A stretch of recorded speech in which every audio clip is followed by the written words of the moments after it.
The Warp, the Immaterium, the Sea of Souls, Hell. It has many names, a dimension of pure energy that lurks beneath the skin of our reality. There, the thoughts, ambitions, fears and dreams of sentient lifeforms find physical manifestation. They gather, and enough anger, despair, trickery, or the thing that will get this video demonetized, and the Chaos Gods were formed. But they are not the only things that dwell in the Warp. The recently introduced Vashdor the Arcaphane exists outside of the Pantheon. He was formed from the mortal desire to create and innovate. The Gods of the Eldar are another example of warp entities. But the Tau have never had a pantheon. Interestingly, in the Farsight series, it's implied that both Tzeentch and Khorne have an interest in Farsight. Tzeentch desires Farsight's corruption, for he could stand opposite and bring down the Ethereals.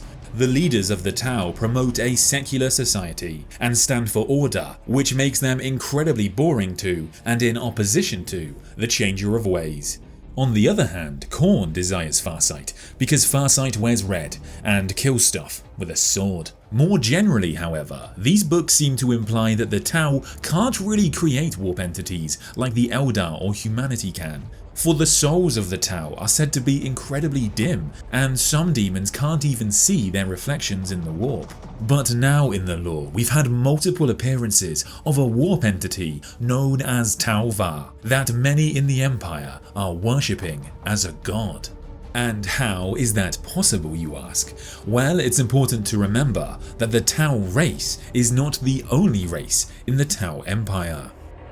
There were many auxiliary races present during the Fourth Sphere expansion. This attempt to claim new territories is unique in the Tau's history, for the Tau sought something they had not yet mastered: faster than light travel. The AL-38 Slipstream module was created, which forms a bubble of antimatter around a ship, then propels it fast enough to pierce the skin of reality itself. It was designed from cannibalized Imperial and Kroot technologies, and though the initial tests were successful, when the Armada for the Fourth Sphere amassed and the Slipstream drive was engaged, the empiric cataclysm that followed was beyond the understanding of the Tau, and the entire expansion fleet was swallowed. Initially, they were believed lost, but they had been cast into the warp. You'll find many monsters in the warp, but you'll also find them in the sponsor for today's video, Dungeon Hunter 6. It's the newest game in the franchise since 2015, and it's worth the wait. It's a mobile ARPG with a unique hero collector feature in a stunning fantasy style. But what's more, it's absolutely free to play, so download it using the link in my description or by scanning the QR code on the screen now. The gameplay features a fast-paced hack-and-slash combat style with various builds and skills to utilize as you fight the big bosses. With the game's unique mechanism, you can loot, ride, fly, and summon bosses. They can join your squad, follow you, and perform combo skills. You can even shapeshift into them. I have not seen this mechanic in any other game. There are over 100 uniquely designed bosses and new classes and units updated monthly. Download the game now for free on Android and iOS. Use the link in my description or scan the QR code if you're viewing on PC, and get a special starter pack worth $50. It includes 10 summoning scrolls, 1 SSR Lieutenant Demonic Wolf, and an accessory pack. Also, use your game account to enter the launch Lucky Spin event for free to win great prizes like the iPhone 15 Pro Max, PS5, Apple Watch, and many more. Check out the details in my description. The Fourth Sphere had been led by High Commander Surestrike at the explicit recommendation of Commander Shadowsun. However, the entire fleet was now lost in the warp, and the majority of the fleet would be devoured by demons, an enemy the Tau did not yet properly understand. The demons were particularly interested in the ships of the mercenaries and those alien races allied to the Tau, especially the Nikasar, a psychically potent race. The surviving Tau tried to intervene, but their efforts were in vain. Those who survived could do nothing but watch as their allies were slowly torn apart. It seemed like there was no chance of escape. But then, in the dark heart of this sub-realm, they started to hear a noise. A scraping sound, but the bridges of the ships detected no movement, no momentum. But most disturbing of all, the surviving Tau could feel something vast, something conscious, an impression of sentience. It was immeasurably larger than the attacking demons, with many arms. Some of them were made to nurture or to provide, others to destroy. In physique, it seemed quite familiar to the Tau, almost like a member of the ethereal caste, though it was bulkier, and many of the hands had 5 digits. As if the notion of human beauty had mingled with the optimal form of the Tau.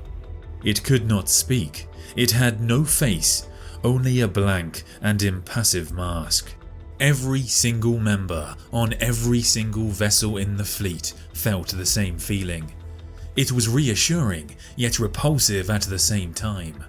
This entity had a hunger to grow, to spread its many limbs across the galaxy, to remake everything in its own image. The survivors would be saved from oblivion by this entity, for it extended its many arms and created a tunnel back to real space. Though when they emerged back into reality, they realized that nothing would ever be the same again. When the Armada disappeared from Tau space, it left behind a churning vortex of reality in its wake. This has become known as the Star-Tide Nexus. Eventually, a single solitary signal would be discovered. After investigating, the Tau were amazed to find out that that signal was coming through the wormhole, and they came to the conclusion that some within the 4th sphere must have survived. In wake of this, Commander Shadowsun was revived from stasis so that she could lead the journey to reunite with Commander Surestrike and the rest of the survivors. Shadowsun's forces made it through the wormhole and into the area of space now known as the Nemyar Atoll. The commander and a cadre of senior ethereals debriefed the haggard Surestrike and his command staff. What they discovered, however, shocked them to their core. The survivors of the 4th sphere appeared haunted, especially in the presence of non-Tau. There was a reticence to talk about the events around their survival and the mysterious manifestation that had dragged them free. Nevertheless, some of the details became clearer, and rumours of Tau Va started to spread. Commander Surestrike began to protest, even to the ethereals, about the use of the alien auxiliaries, yet they sternly overruled his objections. Begrudgingly, Surestrike allowed the auxiliaries back into his force, yet it was well known that pulse rifles were aimed at them at all times. What had become of the 4th sphere's own auxiliaries was a mystery, though dark whispers spoke of forced exiles and mass liquidation.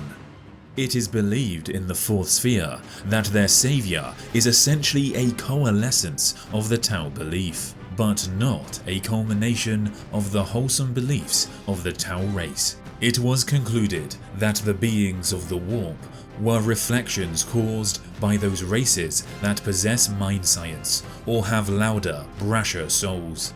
Surestrike believed that the entity was the human's conception of the greater good faith, given strength by other psychic races that believe in the same tenets. This was an abomination. The auxiliary races have created a false god, an idol in the image of Tau Va, the greater good, the founding principles of Tau society, the system that allows for the advancement of the entire race and empire towards a more successful and brighter future. Surestrike was certain this could not be borne. all alien races needed to die. Every one of them, before the ideals of his kind could be corrupted any further. However, Surestrike was well aware that the Ethereal caste would not want him turning on their allies. During an elemental council, Surestrike raised some of his concerns, and even went so far as to question the actions of the Ethereal caste. The Ethereal present Orn-La was furious at this. To question the Ethereals is a critical taboo in Tau society. Nevertheless, Surestrike continued. During the council meeting, Opik Tak, a senior Kroot Shaper, accused Commander Surestrike of butchering his own kind and the other alien auxiliaries within the Fourth Sphere. Something the commander did not deny, and declared that the corruption of the true path of the Tau Va damned them all. Tak lunged at Surestrike, and Shadowsun had to intervene to save her fellow commander. Tak was then removed and imprisoned by the Ethereal Guard.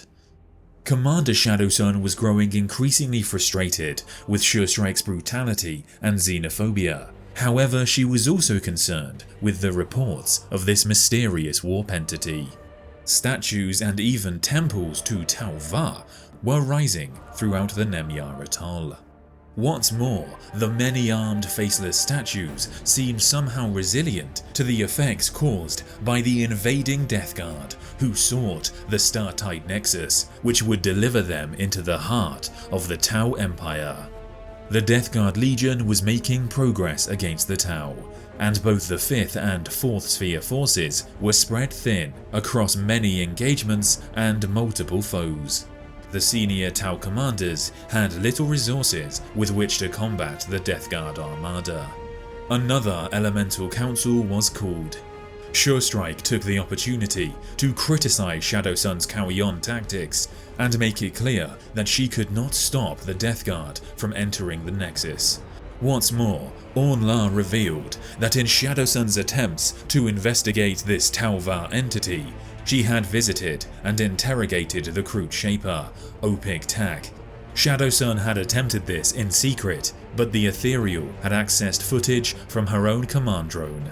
In response to Shadowsun interrogating Tak without permission and seeking this knowledge that is the province of the Ethereal caste, she was stripped of her rank of High Commander. And from that point on, Commander Surestrike took over the role of coordinating the defense of the Nemyar Atoll. She may have lost her station, but Oshazera, Commander Shadowsun, does not give up easily. Shadowsun gathered a small group composed of alien auxiliaries and led them to board the Death Guard battleship Nephilim. During the boarding action, Shadowsun would be overwhelmed by a vast swarm of flying maggots summoned using chaos sorcery. As the commander fought back, desperate to not be devoured, she noticed that her allies were in prayer, praying to Tau Va. Miraculously, the flying maggot things recoiled. They would not go near the auxiliaries as they chanted. Shadowsun's systems came back online as the vile swarm was driven back. Perhaps Shadowsun thought to herself, the auxiliaries have the right of things, or at least another piece of the great puzzle that we do not. Yet unfortunately, even with this otherworldly support, the resilience of NURGLE's servants was too great. Shadowsun and her allies would fail in their mission, and the Death Guard ship made it through the Star-Tide Nexus, whilst Shadowsun and the kindred souls were thrust out into the void of space. Though some of the Death Guard would abandon the Nephilim, it made its way into the wormhole. However, as it progressed, something was resisting it. The Death Guard were worried that they would be lost for all time within this hell, but that was not their fate. A great being unfurled before them, the goddess Tau Va. The Death Guard Lord Glortusk stared into a blank face, and the entity loomed in close, talons each the length of a strike cruiser closing around the Nephilim, holding it still as a fly in aspic and keeping it there. The last we see of Lord Glortusk is him screaming as his mind comes apart. And as for Shadowsun, she would indeed be rescued from the cold void of space, and in her recuperation, she would dream and remember. She remembered back to when she was training, deep beneath Mount Konji, in caves full with water, when she nearly drowned. A being had come to her then, declaring itself the communality of species. This entity told Shadowsun that she simply wished to exist, and suggested that she would grow as a seed cast to the wind can flourish.